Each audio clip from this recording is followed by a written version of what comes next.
Alrighty, yo, what is going on, everybody? It's your boy, it's DDG94, back with another reaction video. Today we're going to react to the end of the NBA's team up era. This seemed like an interesting video that popped up in my recommendations. Without further ado, man, let's get right into it. Yeah, I remember that little stretch of maybe like half a decade or so recently where it seemed like every single summer or every trade deadline there was a new big duo or trio being created. It was wild, bruh.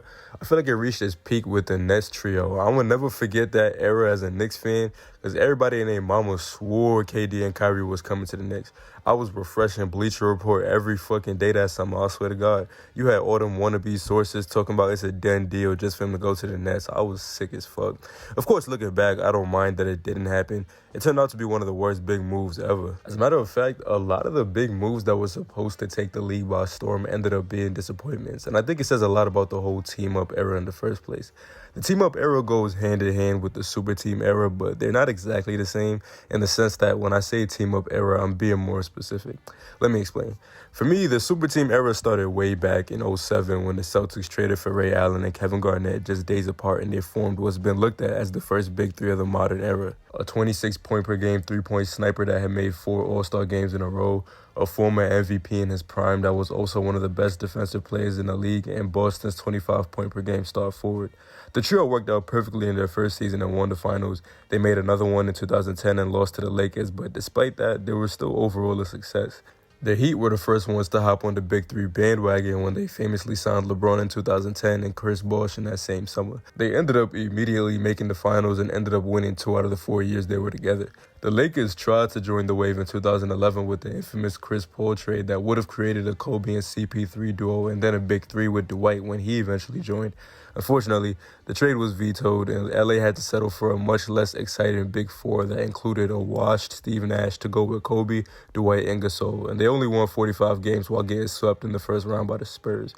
It was the first complete failure in the super team era. Both of the previous ones had won championships. It was also the first example of the dangers of blindly pairing big names together and hoping for the best, which I think is what has led to the end of both the super team and the team up era. For me, the team up era, though, started a little later as a direct response to KD joining the Warriors, as teams all decided that the only way to win was pairing up superstars. Every summer, there was a new duo or trio to be hyped over instead of earlier when the super team era started and there was only really a few big ones over those early years. In the span of 3 years from 2017 to 2020, we saw a DeMarcus Cousins and AD duo, a CP3 and Harden duo, a Westbrook PG-13 and Melo trio, a Jimmy Butler and Embiid duo, a Braun and AD duo, a KD and Kyrie duo, a Harden and Westbrook duo, and a PG-13 and Kawhi duo. That was far from the end of it, but all the different combinations of duos and trios showed the biggest problems with the team up era. It was like general managers were just playing with toys, slapping stars together at random and shipping them around trying to force them to work while the Warriors God Squad watched them and laughed. The Warriors were not only overpowered with stars, but they worked out at first because their players had no ego in the early seasons. KD was taking pay cuts to stay. Curry was perfectly fine with the fact that he let go of what could have been a couple more MVP seasons to make room for KD's buckets. Meanwhile, most of those other parents had personality clashes along with play styles that didn't perfectly complement each other. And instead of adding role players that would help their stars or at least giving them time to work out with each other, half the time they'd put a star duo together and then scrap it after one unsuccessful season. Jimmy got traded to the Sixers a few games into the 2018 season, and by the end of the year, after a 7-game conference semifinals where they literally lost by inches, he dipped off to Miami because they refused to pay him what he thought he was worth. Westbrook spent 1 year in Houston, literally one with Harden, and then requested a trade. You could see that one coming from a mile away. Two ball dominant guards that spent most of their primes in heliocentric offenses where they pretty much did whatever they wanted. One of them was always going to get irritated. Russ even said he left because he wanted to quote-unquote play his game. Son was in the corner like this watching Harden do dribble, dribble, dribble, step back threes. Plus, the rest of the roster was mid as fuck, and management did a poor job of building a squad around him. That was one of the main issues we were talking about. They just threw a couple stars on the team half the time, and then when it flopped, they'd ship one of the stars out instead of looking at the rest of the squad, which more often than not wasn't that good. A few years after that, and we're still seeing the same things in the last remaining superstar team-ups from that era. I think the one that's really put a stamp on the end of this whole time period is Dame and Giannis. They're what, like 1-6 or 2-6 to start the season because of their overall weak. Alright, bro. Alright, bro. Alright, bro. Alright, bro. Alright, bro. Yeah. All right, bro. Shut up. League right now have been well built over years and perfectly structured around their main star instead of slapping stars together and hoping for the best. The Young Thunder with Shea leading the way have OKC's future set. They might deadass be a genuine contender for the best rebuild the NBA has ever seen. They have the main superstar in Shea, the supporting star in Jalen Williams, the versatile defensive juggernaut of a big man in Chet, the defensive guards Lou Dort and Alex Caruso, the shooters Isaiah Joe and Aaron Wiggins. Last year, they were the first seed in the West and 2 wins away from the conference finals. This year, they're off to an 8-1 start. Oh yeah, then there's the 11 first-round picks in the next 4 years too. Sure, a lot of them are protected, but the front office has still done an incredible job. The Celtics look OP as fuck with their perfectly structured three-point shooting machine. Tatum is the main superstar.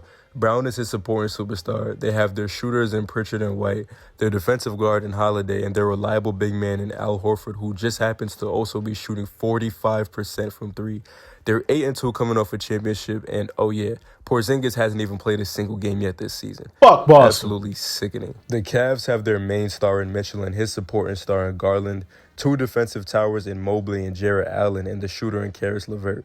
They're undefeated so far through 11 games. All these teams were slowly built up over the course of about half a decade and just recently got the final pieces that brought it all together. The NBA has returned to its usual structure in terms of team success.